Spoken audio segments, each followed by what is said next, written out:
Welcome back to the case studies. I'm here with Samantha Alvarez, world famous sales consultant and language learning entrepreneur. And she is going to tell us, she is going to tell us how she applied the tools from the Intuitive Leadership Mastery Leadership book within 12 hours of picking it up, and how she got enormous shifts in her business within 24 hours of that. So welcome, Samantha. And some of the things we're going to talk about are using what would it take, using To the Light Connect, what inspired actions are and how to use them in your business, how she gets her intuitive messages, and how she felt about the other tools in the book, and allowing versus forcing business intuition, which I know a lot of us struggle with, spiritual upgrades in the middle of the night, how to impregnate a book or a business product or service with strong energy so you attract the right people, and also how to be your true self and letting go all those masks we hang on to, and how that helps to polarize your audience and why that is a good thing. So welcome, Samantha. Thank you, Michael. I'm excited to be here and to talk about this. So a friend of mine recommended the Intuitive Leadership Mastery book, and I kind of sat on it for a little while and went, yeah, I should really read that. I should really read that. And I kind of started reading the first couple of pages and put it down again. And then finally, after about 2 weeks, I knew, okay, now is the time to pick this up. So I picked it up. How did you know? My intuitive messages are simply knowing. There's no vision, there's no audio, there's no there's no sensory experience to it. It's just like a gut feeling, oh, this is the right action. And it's just usually, like, you know, today is Wednesday. Correct. Or you know your name is Sam. Yes. And it's no doubt. You just get a knowing. And it's often with, not only do I know, but I know exactly what the action is I need to take, and I need to take it right now. I had a couple hours free that I had not scheduled something else into, and it was a day when I had no meetings, and I said, I feel ready for some new energy to come into me, into my being at this point. And I just picked up my Kindle and went, oh yeah, I remember that my friend said, okay, now is the time. And I sat down and read the whole first third of the book in one sitting, and started applying the little pieces of it as I got to them, and went, oh yeah. Okay. And ended up having this tremendous transformation start in my business life, and just kind of watching things happen around me was like, yep, I'm doing the right thing. The stars are aligned. I am walking where I am meant to walk. And here I am. And so you read the first third in a few hours, right? I did. Did you then twiddle your thumbs and not do anything with it? Or Oh, clearly. Yes, definitely. No. So actually, the day that I read the first third of the book in a couple hours was a Monday, a couple of weeks ago. And like I said, I had nothing really planned for that day. It was just kind of like, okay, I have lots of stuff to do and I have lots of work that I can do, but I didn't have a major action, like my big rock that I wanted to complete for today. I didn't have one. And so when I had that intuition to sit down with the book and actually snuggle into my covers and just be there with it and be fully present with it, I started using What Would It Take? And I started using To the Light Connect. And I do something I have done for many years, something very similar to the Light Connect, but it only included the up and the down. It didn't include the expansion, which was a huge game changer for me. It was a game changer in that what I was doing before the up and the down was great at connecting with myself, but it didn't connect me with the world and opportunities and possibilities. And now that I started adding this piece of expanding, I feel much more connected to other people and things happening and opportunities and possibilities in the world. And it feels easier to jump into or click into those things. So as I was reading the book, I was at a particularly difficult point in a relationship with one of my clients, my main client that I do my sales consulting work for. And I was feeling like, I'm not feeling really good here. I'm not sure what I could do. And I just kind of went with it and tried to, what would it take for a little bit? And it didn't really work. I wasn't really ready for it. What was one of the what would it takes you were asking, for example, just so people can, who may be new to what would it take?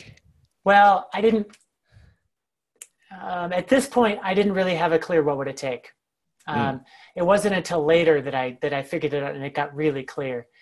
I was trying to apply it and trying to connect and wasn't really getting anywhere. So I kind of set it aside and ended up having 3 different people contact me who were referred to me by mutual friends for new work. One was actually a nurse practitioner job. I'm actually also certified as a nurse practitioner. I'm a healthcare practitioner in the U.S., although I don't practice actively, or at least not very often. And then somebody contacted me for sales consulting, and and 2 people contacted me for sales consulting. And I was like, oh my gosh, what happened? And I was invited almost at random to a mastermind with some really high level people. And I told them kind of what my decision point was with this current client and what I was thinking about, how I was thinking about applying it and taking action on it. And it just kind of all muddled around in my brain. And I'm like, I can feel that once I can untangle or disentangle this ball of just like energy that's just like coruscating into and around itself, and it just feels really, really wound up tight. I said, once I can pull this apart, something awesome is going to happen. So I wasn't able to connect with it, and I just let it be. I went and talked to people. I went and did my work. However, 12 hours later that night, when I was thinking about it, it started to disentangle for itself. And that's when I got the what would it take. And I thought, okay, I've got all these other opportunities on the table, and they're quite lucrative and considerably more lucrative than what I'm doing right now. And I thought, but I really enjoy what I do. I really love what I do with them, and I spend the majority of my working hours on it. And what would it take for them to keep me? What would it take for me to stay here? What would it take for me to stay in this job at this point for right now? What would it take to stay here for the next 6 months? What would it take for me to stay here for the long term? And so I love how you didn't just ask one would it take, you played around with different time periods, because you may got different inspired answers from your intuition based on the question you asked. And what would it take for me and everyone around me to receive their greatest and highest good? Like I just played with it, and I got the same answer every time. And it was very clear, even from the first, what would it take for me to stay? That's all it was. It wasn't even at this job. It wasn't now. There was nothing. What would it take for me to stay where I am right now, doing what I am right now? And the immediate answer was to have a talk with my boss / mentor / person in the company, just to talk with him and lay it out. Just let him know where I was, what I was feeling, what kinds of messages I was getting from other people, and to tell him. And I got a very clear answer, which was very unintuitive also, because I knew what it was I wanted to talk to him about. I knew what I wanted to present to him, which was I'm a salesperson for them, right? I do sales consulting, and I'm their main salesperson. So my intuitive message was actually to go off commission and onto a flat rate of pay, which is very unintuitive for a salesperson. And yet it made perfect sense to me. And it actually made perfect sense to him when I presented it to him the following day. So it was very much, I knew from the first, what would it take? I had to play with it so that my logical brain and my monkey mind would stop long enough to let me just kind of do my thing. I knew immediately that the inspired action was I needed to send him a message right now. And when did you do that? 2 a.m. 2:07 a.m. to be exact. Because I'm staring up at the ceiling going, okay, I've got all these opportunities. I don't really want to take them without knowing that I haven't given my current main client a chance to keep me, because that's what feels like good. They've got a really big 6 months coming up, and there's a bunch of reasons why it would be really tough for them if I left right now. And I don't really genuinely want to. Mm-hmm. There's just some things that I want Mm-hmm. related to how I get paid and how I have to argue with who counts as mine and blah. There's a bunch of little things that just bug me about it. And So they're all going to go away. All those energy drains you've removed from the situation. Correct. So I sent him a Slack message at 2:07 a.m. and said, hey, I would like to talk tomorrow. It's about money. And, here's the timeline. And then I was suddenly able to go to sleep and just rest really deeply for about 6 hours. So I think that's really important when we get inspired actions, that we take action. Even if the action is just a little teeny one of spending 30 seconds sending a Slack message, that tells our intuition, yeah, we're listening to this message. And then we get messages more. That's exactly what it was too. I always keep my phone on airplane mode. I keep it next to my bed, but on airplane mode.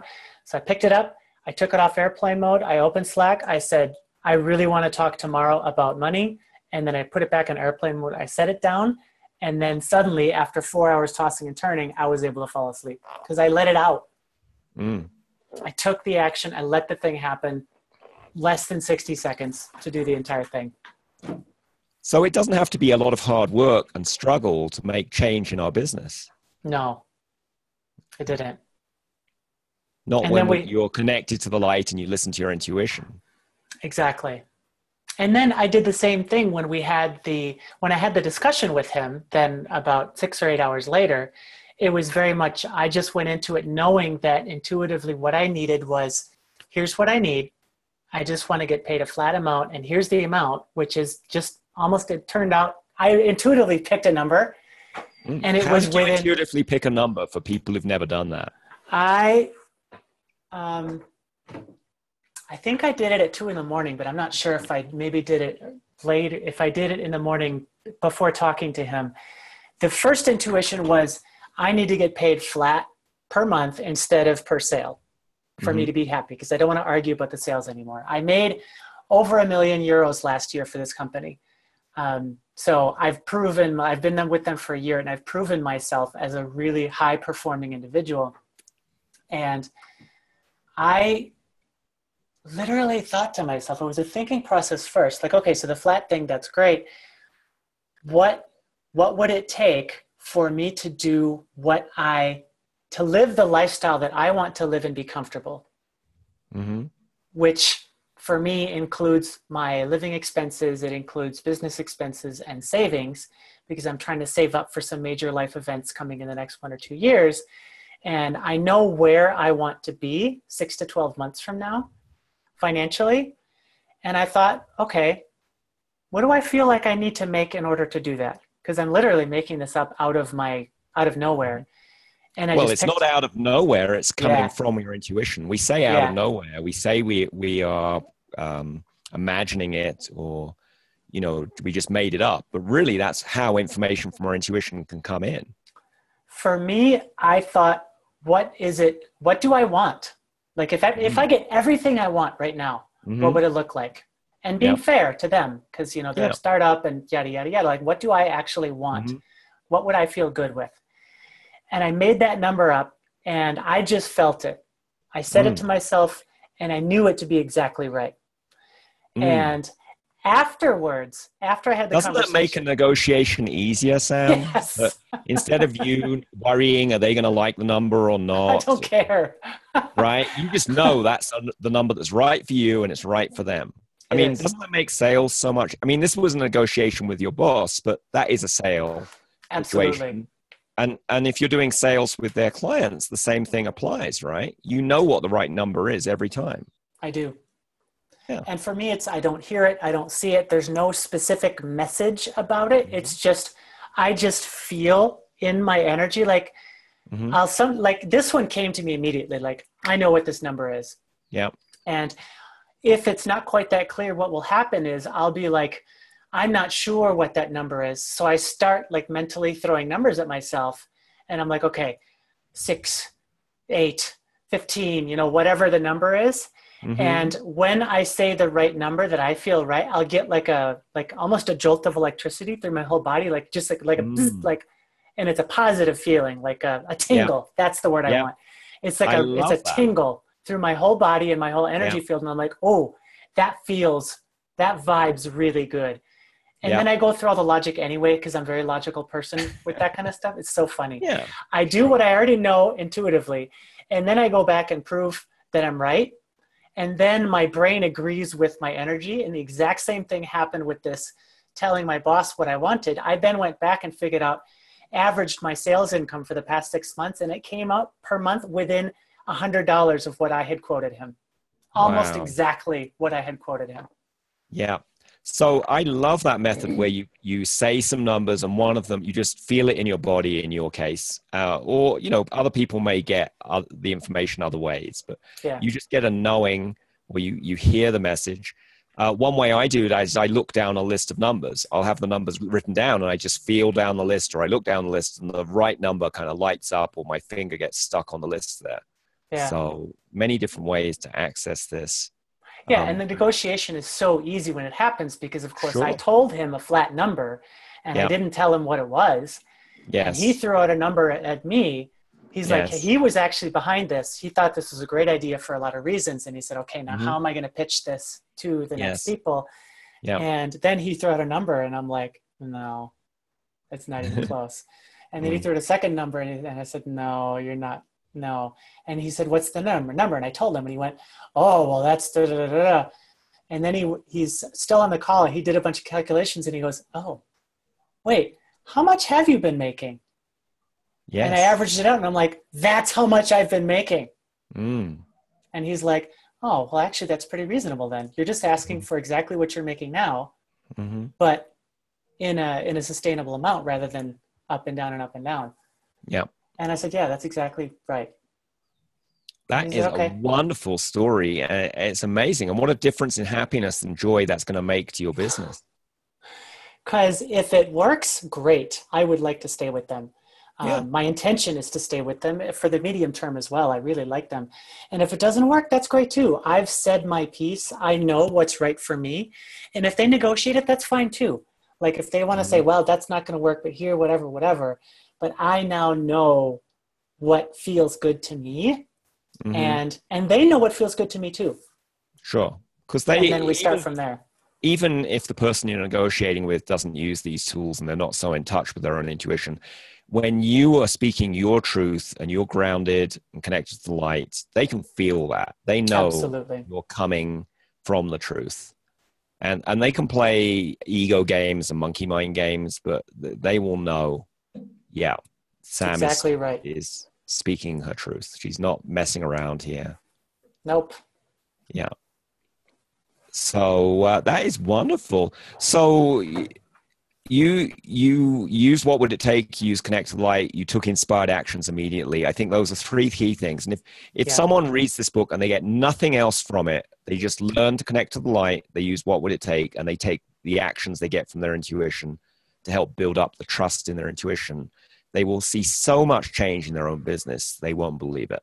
That was I read the whole book, and by far my biggest takeaway, and the thing that I found the easiest to implement was what would it take, and connect to the light.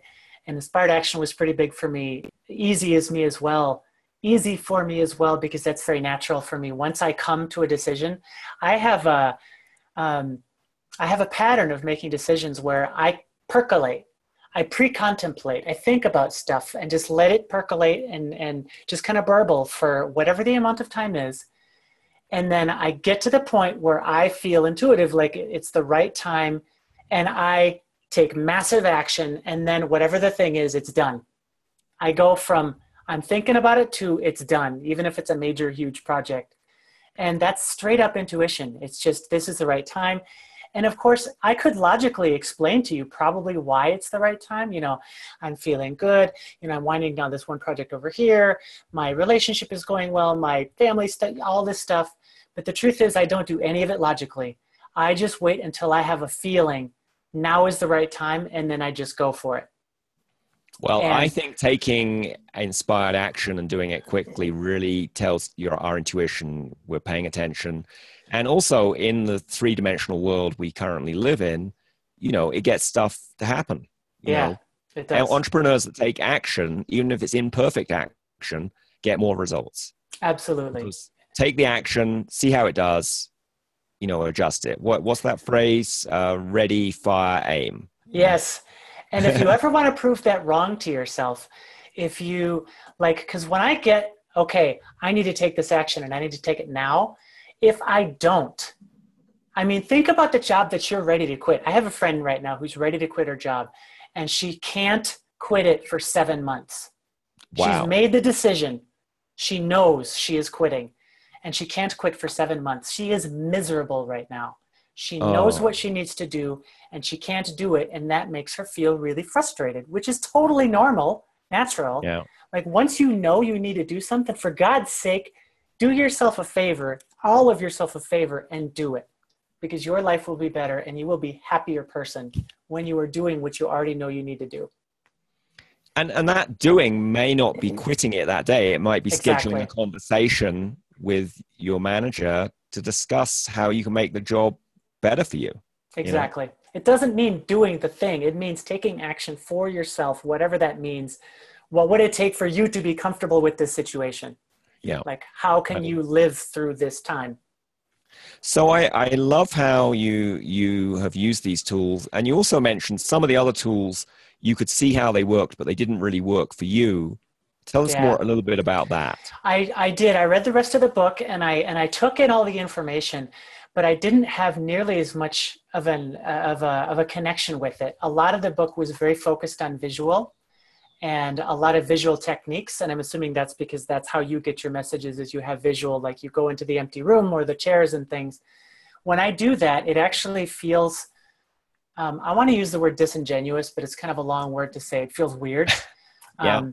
Because for me, if I'm paying attention, I already know. Yeah. There's no need for me to do visualizations. There's no need for me. And in fact, they get in the way, because once I do that, I start thinking and using my brain, and I'm like, oh, wait, but am I doing this right? Am I visualizing it correctly? And I get stuck in my head when I try to turn it into something visual or auditory, or if I try and judge myself, like, oh, well, I should get intuitive messages this way or something. Like, if I let it happen my way, what I really liked the most about reading about the rest of the tools in your book was going, oh, that's what I've been doing. Oh, that's exactly what I do before sales calls. I totally do the heart-to-heart thing before sales calls.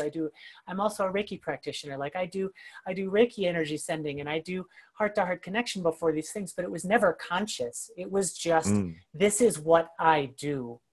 And now I have words to describe what it is that I do, because I read the book and here's a description of what it is. And I went, oh, you can actually talk about this with words?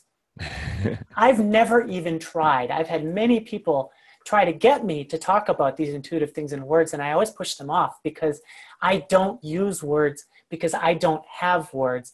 And it's because I don't need words or visions or things in the way. You've got a direct connection. You get a direct knowing, you know directly how to do it. I do. And everyone has a different way of connecting with their intuition and their spiritual side. So, and this book is full of it's a toolkit. It's like you've got a toolbox filled with screwdrivers and saws and hammers. And some people like hammers and they don't like saws, and that's just fine. Yeah. And it's just like in the other parts of our business, you probably use spreadsheets somewhere in your business and probably use a word processor. If you don't like word processors because they really get on your nerves, don't use a word processor. Right. It's not useful for you. And the same thing with all these intuition tools. Are they useful? Do they click with you? Use them. And if they don't, put them back in the toolbox. That's fine. Someone else may find them handy. Exactly. And definitely, I love that phrase you told me earlier, stop shooting on yourself, by Albert Ellis. Albert Ellis, Rational Emotive Therapy. And yes. And why that's important is because when we're doing intuition, we're playing with new tools, and we don't want to be judging and shooting on ourselves, because that just shuts it down. It does. Yep. So, we are up against time here. We have some other things that I'd love to talk about. So maybe we can talk another time and talk about some of these other spiritual tools in business. I would be delighted to. Yeah. This is great. There's not very many people I can talk to about this stuff. Firstly, because I don't have words.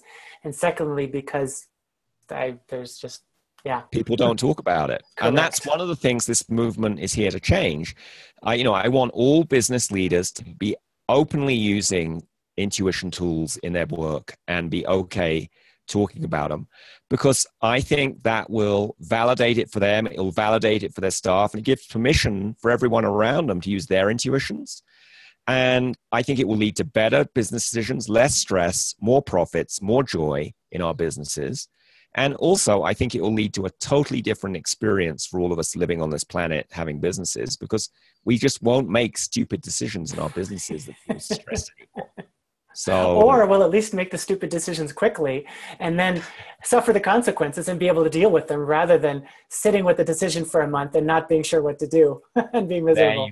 there you go. Yes, it's okay to change your mind and pivot and get new evidence. Absolutely. Well, thank you so much, Samantha, and have a wonderful rest of your day there. Thanks. You do the same, and thanks for having me.